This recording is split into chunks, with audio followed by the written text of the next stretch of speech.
Hey there, welcome to another episode of Cooking with Violet Vixen. Today I'm going to show you how to make Baltic cod kebabs. It's a pretty easy recipe involving putting stuff on a skewer or a kebab and serve with rice. So this is what we need. And we're going to use a grill, or you can use your barbecue if you want. So I've just been preparing all the ingredients, chopping. I got the wrong fish out of the freezer, so I had to try and defrost it, but that's all good now. So come on in and let me show you what's going on. All right, look at this little smorgasbord of goodies here. I'll talk you through it. So I've got 400 grams of cod fillets. I'd ordered 2 lots of fish and I got the wrong fish out of the freezer.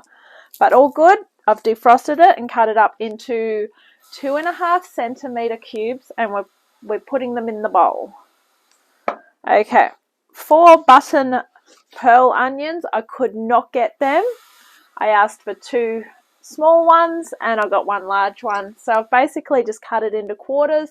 That has been parboiled for 5 minutes. So basically just boiled it away like boiling an egg for 5 minutes in water. So that softened that. 4 firm tomatoes. I've skinned them and cut them in half.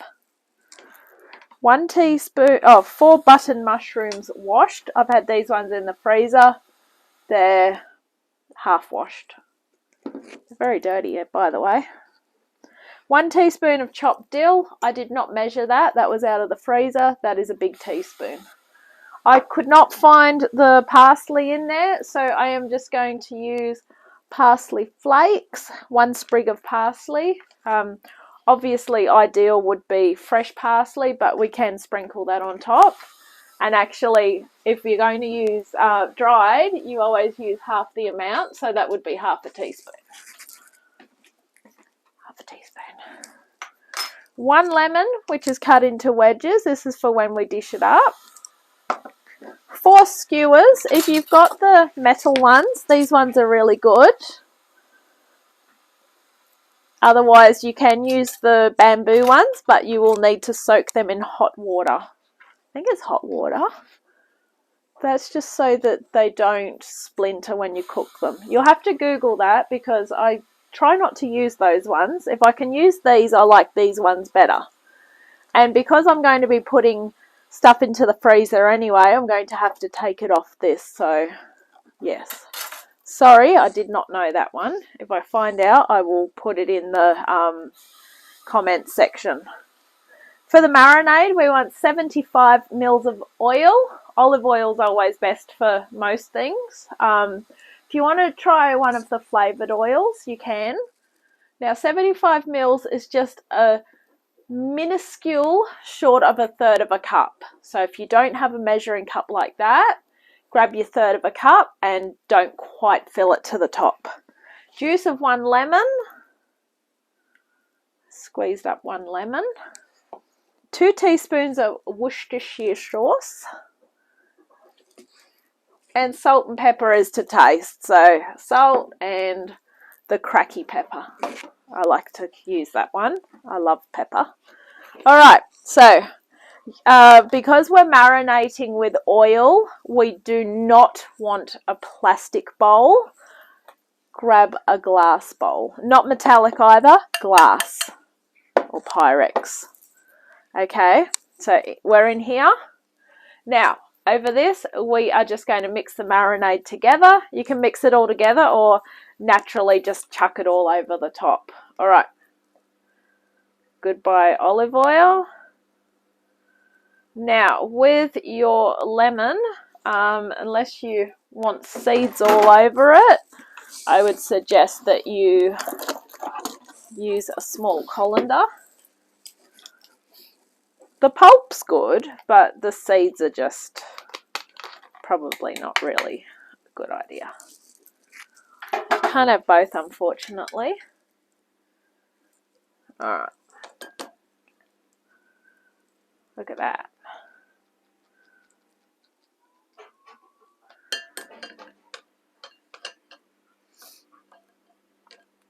I'll just let that drain while I get the Worcestershire sauce. And you can get a teaspoon and just try and get a bit more out of that. Okay, Worcestershire. 1, 2. So as I said, this is going to be a pretty easy one to make. Now, with the grill, my grill on my oven takes a million years to work. I haven't timed it, but it feels like it. So I'm going to get out of the cupboard while this is marinating my little, we've got this little grill. It's called a Health Smart grill. It's based on the those George Foreman grills where everything sort of cooks and all the fat goes into a little drip tray at the bottom.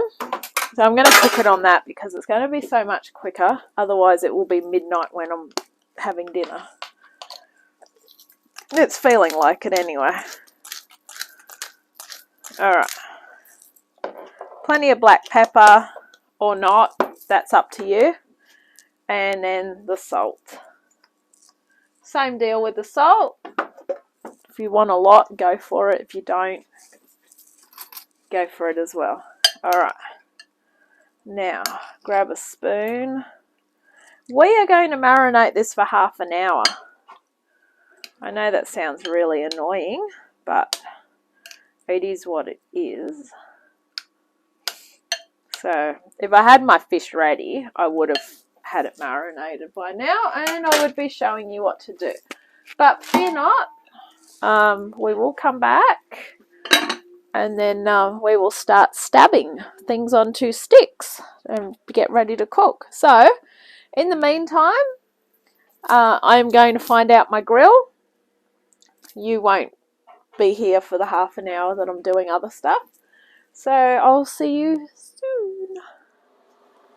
Okay, so I found my little Health Smart grill out, which is really cool. And all the gunk and fat and oil and marinade and everything all collects in this little drip tray. So it's really cool. It's pretty easy to clean. But it's even easier to clean if you spray it with some olive oil spray, or I use canola spray first. So we're just going to set that aside for the moment so we can get everything onto our skewers.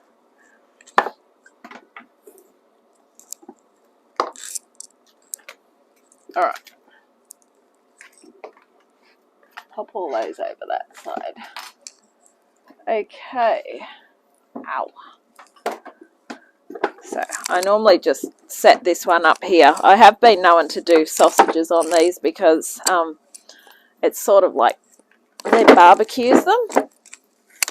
And as I said, all the fat collects in there. So it's a definite bonus for me. Alright. I can spray that now that it's on this side.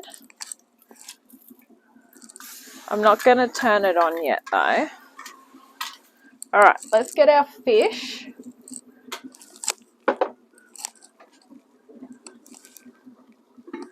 Alright, are you ready? Okay, so onto these skewers.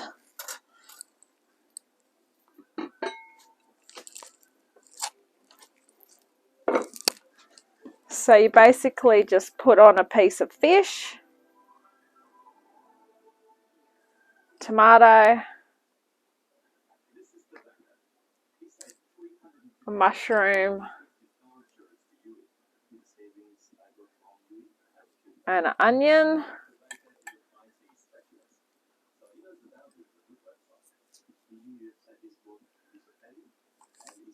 Now there should be the equivalent of 2 tomatoes, as in like 2 halves of a tomato.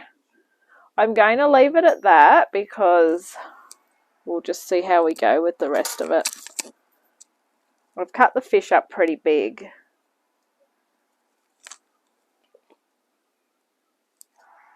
Ow.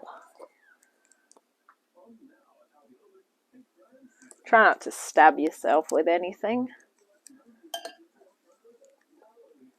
Now, in case you're wondering what are we going to do with all the marinade, fear not, we'll use it at the end.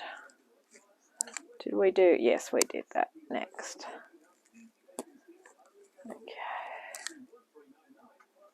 So we finish on a tomato. Alright, best way to do this. You probably can put them onto a tray or a rack or a cake cooling rack or something as you go. Because as I said, we're probably going to be putting more fish on it afterwards.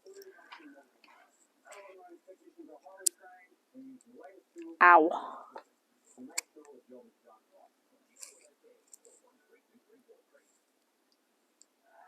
It's a bit weird having the wrong size onion.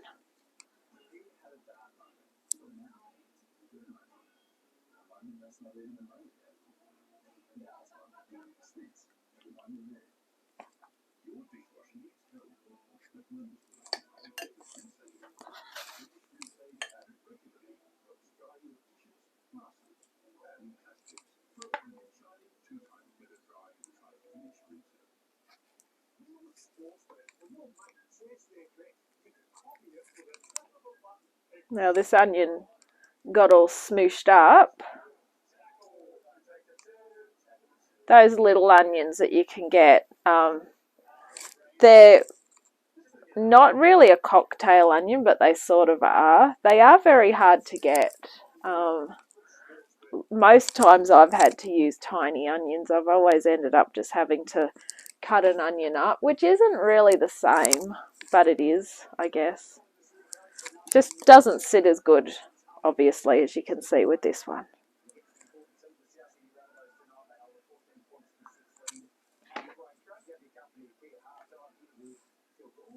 Alright, now we've got more fish, so get some more fish on.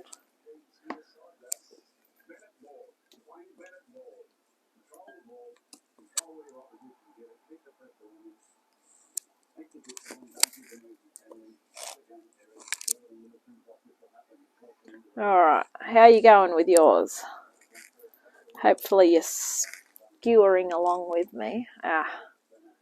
Just watch that you do get your fish on. That one just fell off.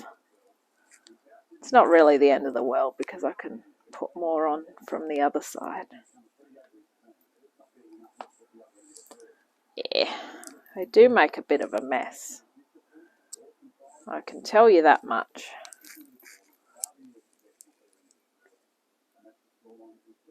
Ow. I don't want to waste any of this fish because it's really good, so I'm just going to quadruple up the fish on these.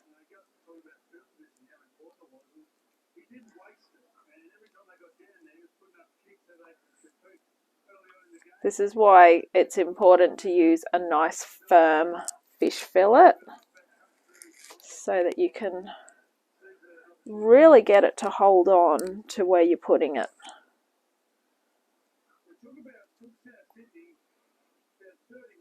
As you can see, no matter which way I do it, it's nice and firm. And I think it half helped that it was still a little bit frozen. I mean, put it this way, when it was a bit frozen, it did cut up a lot easier. So that, to me, that's a big bonus. Alright, I'm just going to pop all this on here. Okay. So turn on your grill, turn on your barbecue, turn on your little health grill, whatever you're grilling on. Now with these, I'm going to have to lie them sideways. But the beauty of this is when I close it down, I'm getting every angle. Now grab yourself a brush. I'm going to put that one there because that one's got more fish on it. And just if you've got the wooden handles, try not to put them under flame, otherwise you're going to have a bit of a story to tell.